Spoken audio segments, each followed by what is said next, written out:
great. Go ahead, Steve. Auto driving. There we go. Away we go.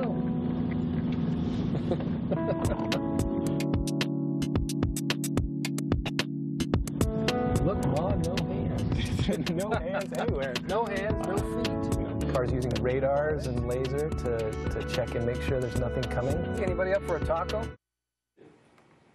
That's crazy. There you go, Google not only contracting robots and drones for the military, their greatest robotic triumph will have a civilian application, driverless cars. What can possibly go wrong? By the way, the man in the video, 95% legally blind, or 95% blind, certainly legally blind, and he went to the Taco Bell drive-thru, and that is delicious on many levels. Marc Scribner is a research fellow at CEI. He also has a rosy view of the future, and who wouldn't when you think about turning your car into a roving party palace, a den of irresponsibility on wheels.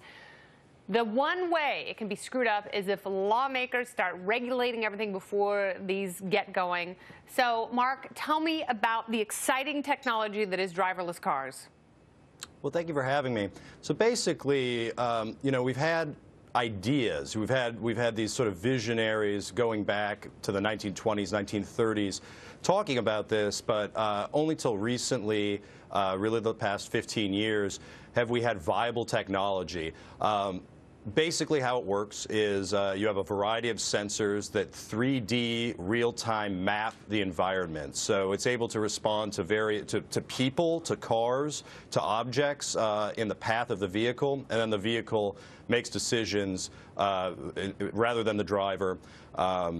Yeah, it's basically what you would think. Having a robotic chauffeur is sort of how I like to think about it. But it's pretty amazing, just given the last 15 years of work on this, and we're maybe 5, 10 years away before the first consumer models are available. Is it going to be through Google making consumer models, or is it going to be through car companies? Is there a natural tension there? Yeah, can they be retrofit somehow, or do they have to be built from scratch?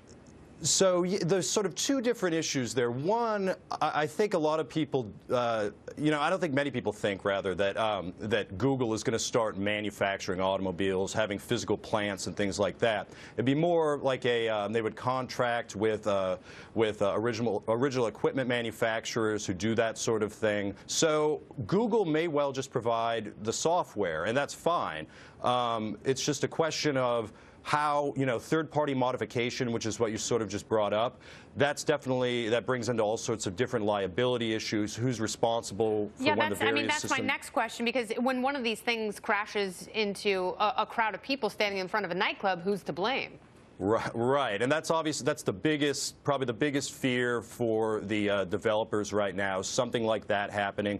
And liability is tricky, but you know, one major important difference with these vehicles rather than, say, a traditional manually driven vehicle is they're going to be loaded with sensors, with computers that are going to be able to determine what fails, what system component fails, when it fails, how it fails, and what happened as a result of that. So having that better data is key. So, you know, we're going to have this better data to not only get us around to direct the vehicle, but also to determine what goes wrong and to determine who is at fault. Well, two quick questions.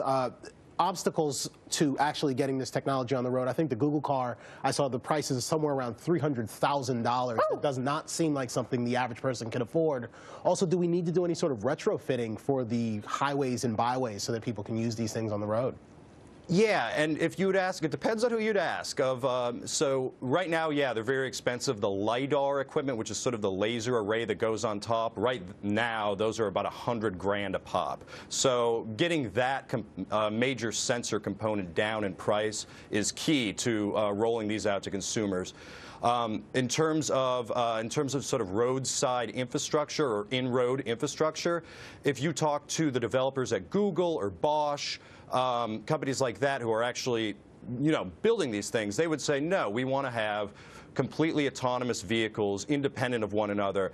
If you talk to researchers over at the Department of Transportation, however, they're stuck on this sort of smart highway model. And sort of the problem with smart highways, in addition to the fact that the government would be able to collect a lot more information directly about you, you're also would be relying on them to provide and maintain that infrastructure. And they can barely maintain the roads we have now, filling potholes and things like that. I don't think any of us really expect them to be able to add all this new infrastructure that would support these automated vehicles. Automated vehicles. I can't wait. You could totally reorient the seating in a car so you're all facing each other playing Yahtzee on the road. Mark, thank you very much. Thank you. It was my pleasure. Yes, CEI indeed. All right. Well, doctors can be so twitchy.